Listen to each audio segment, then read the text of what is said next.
Les opportunités qu'offre la Chine aux étudiants ivoiriens ont été présentées hier. L'ambassadeur de la Chine en Côte d'Ivoire était face aux étudiants de l'université Félix Houphouët-Boigny.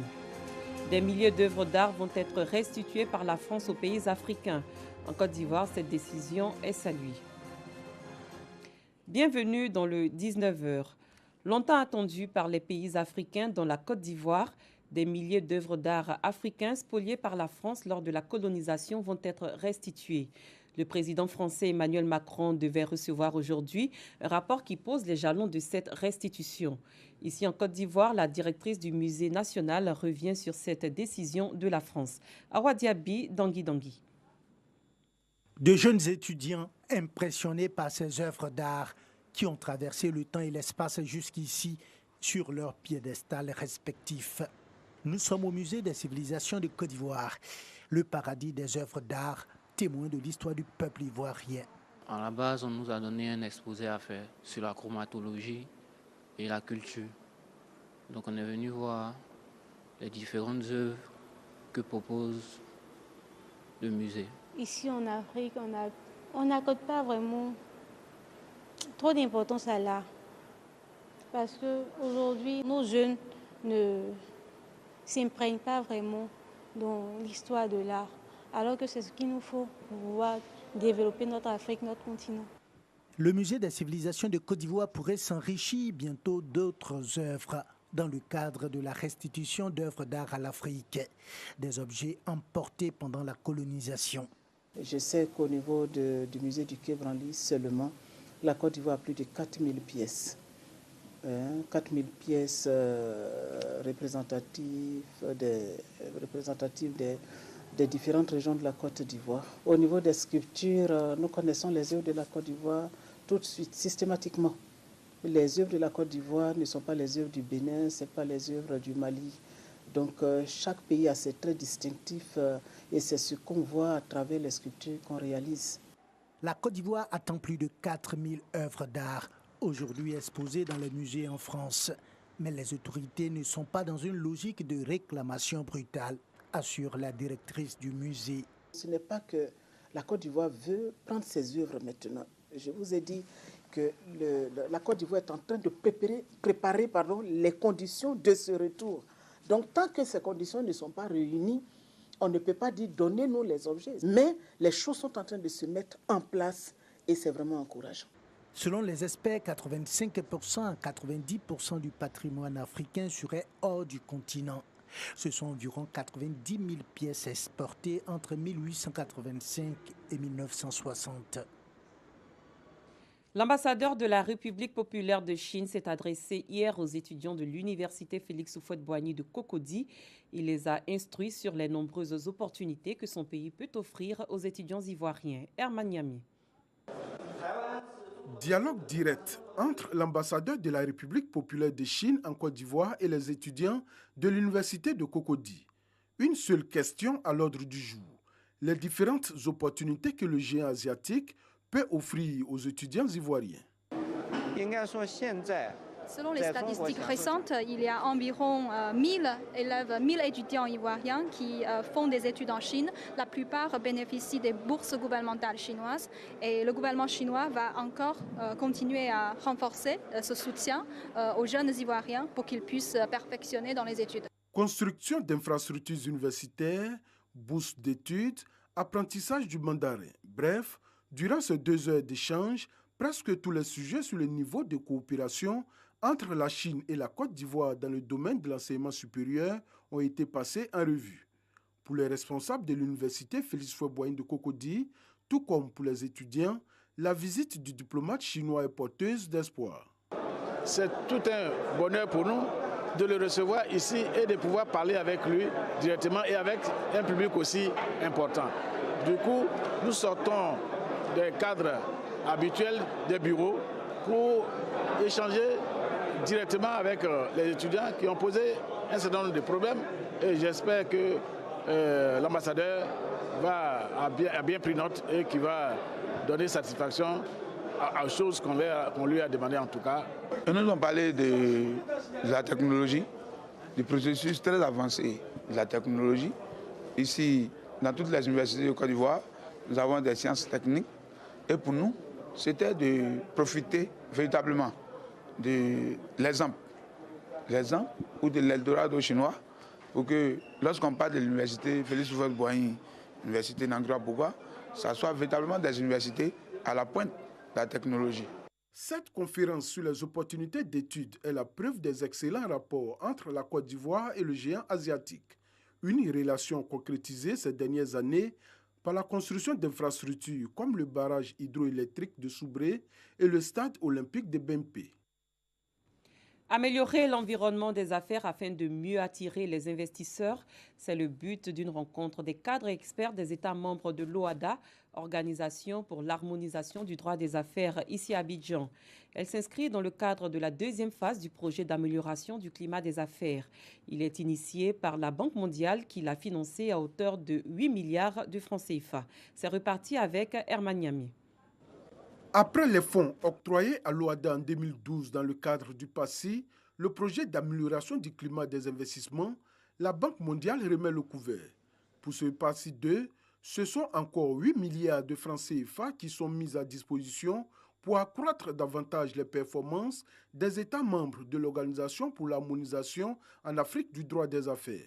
Le projet a un objectif qui est déjà de renforcer le cadre institutionnel et organisationnel de l'OHADA, d'améliorer donc la performance de ces institutions et en même temps d'améliorer la qualité de l'information financière. Et ce que vous devez retenir justement par rapport au financement initial, c'est que les résultats, comme on l'avait mentionné tantôt, ont été atteints et même dans certains cas dépassés. Ce qui fait qu'aujourd'hui, la performance de tous les États membres de l'OHADA s'est améliorée. Pour la première phase du projet d'amélioration du climat des affaires, les résultats ont été atteints. Pour la deuxième, les États membres de l'OHADA ne veulent pas décevoir leur premier bailleur. La réunion ici à Abidjan, à laquelle prennent part des cadres, va permettre aux différentes entreprises d'être dotées des informations de meilleure qualité vis-à-vis des investisseurs. Il y a des investisseurs qui disent « nous ne faisons que prêter de l'argent aux entreprises ». Mais quand on prête de l'argent aux entreprises, le problème qui se pose, c'est le problème des impayés. Et il faut alors aller devant les tribunaux. Nous, on n'est pas intéressés à aller devant les tribunaux. Nous voulons des factureurs sur le terrain. C'est-à-dire des gens à qui nous vendons nos créances. Ce système n'est pas encore bien réglementé dans nos pays. Donc nous sommes en train de préparer un texte sur ce point-là. Rappelons que l'OHADA, l'Organisation pour l'harmonisation du droit des affaires en Afrique, qui compte 17 États membres dont la Côte d'Ivoire, a pour mission de garantir au niveau de ses États membres une sécurité juridique et judiciaire pour les investisseurs et les entreprises. La réunion dite de lancement des activités du financement additionnel du PACI 2 s'est tenue sur 2 jours. Le calme est de retour à Zouaounien. La ville était pendant 48 heures le théâtre d'affrontements. Ils ont fait 4 morts et causé d'importants dégâts matériels. Le ministre Albert Mabry Troakeus s'est rendu sur les lieux. Eve Bouy.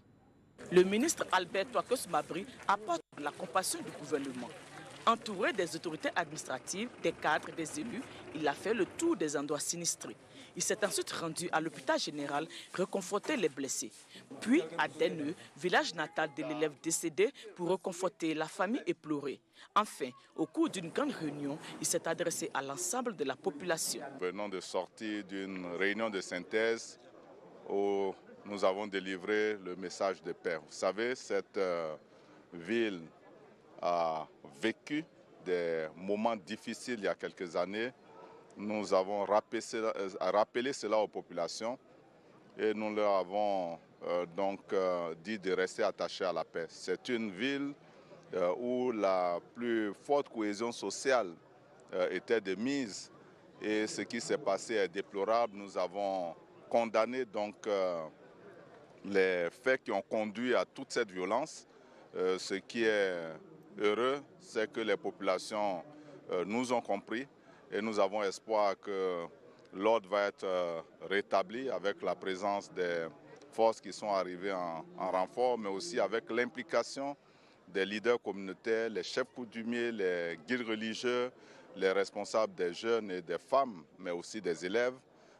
Une délégation de cadres nous a accompagnés et reste sur place pour poursuivre donc notre mission d'apaisement. Pour rappel, suite au décès d'un élève de 6e du lycée Kumamadou de Zonhounien, la ville a été en proie à des affrontements intercommunautaires. Bilan, 4 morts, une quarantaine de blessés, plusieurs maisons, magasins et commerces incendiés, de nombreuses populations déplacées. Pour l'heure, un important renfort des forces de l'ordre assure la sécurité des biens et des personnes.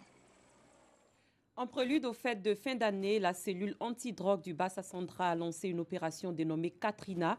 Elle vise à traquer les trafiquants de drogue.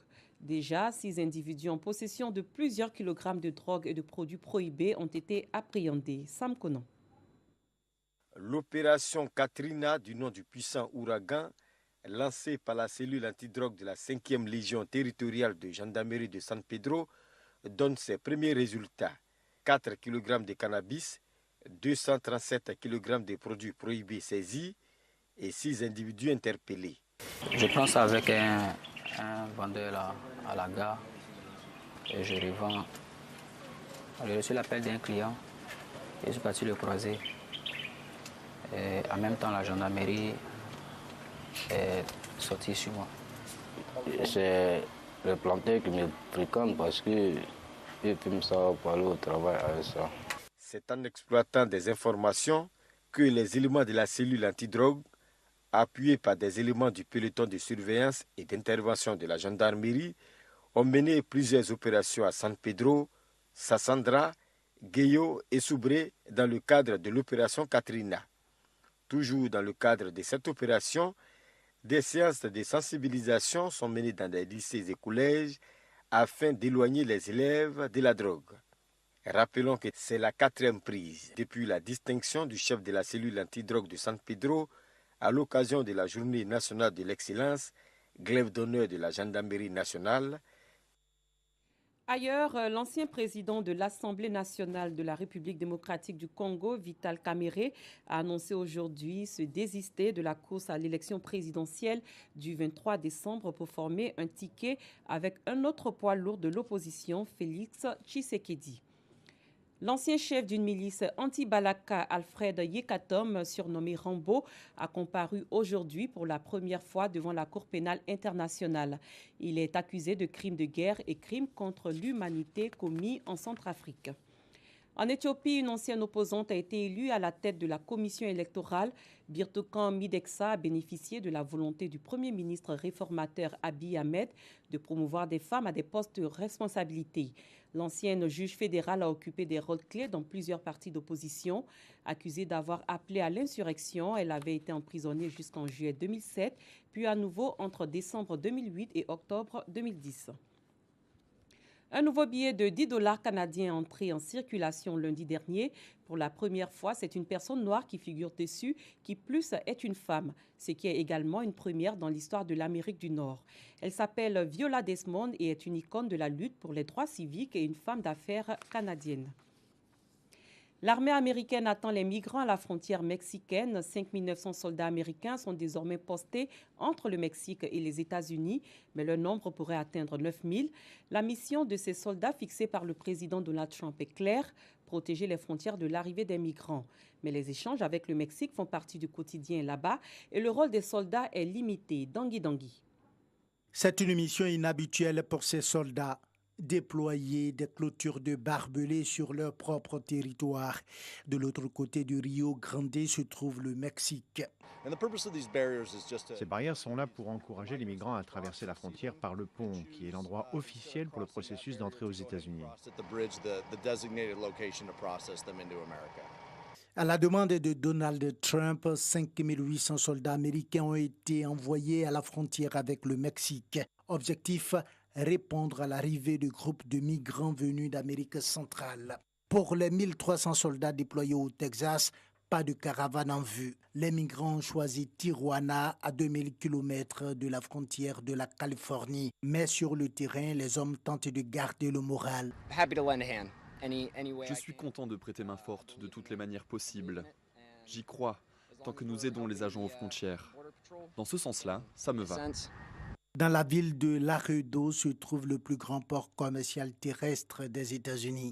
Ici, les migrants et les échanges entre les deux pays font partie de la vie quotidienne. Le déploiement de l'armée ici est ridicule, absolument stupide. Parce que s'ils veulent entrer, ils entreront dans tous les cas. C'est absolument ridicule. À Laredo, les tentatives de passage de la frontière se comptent en centaines chaque jour. Dans ce centre d'accueil de demandeurs d'asile, une trentaine de migrants reprend des forces.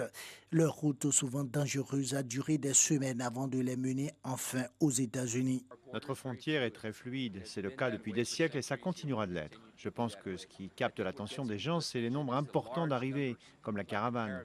Et cela rend les gens anxieux, excités, effrayés et ne savent pas comment réagir à ça.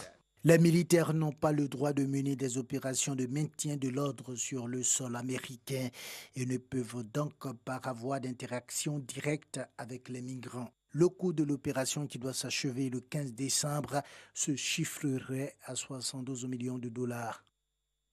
Le croiriez-vous, un bébé indien tombé sur les rails a survécu indemne au passage d'un train. Les images montrent le train traversant la gare et passant au-dessus de l'enfant. C'est dans une ville de l'Uttar Pradesh. C'est la fin de cette édition. Merci d'avoir été des nôtres. Très bonne soirée et à très bientôt.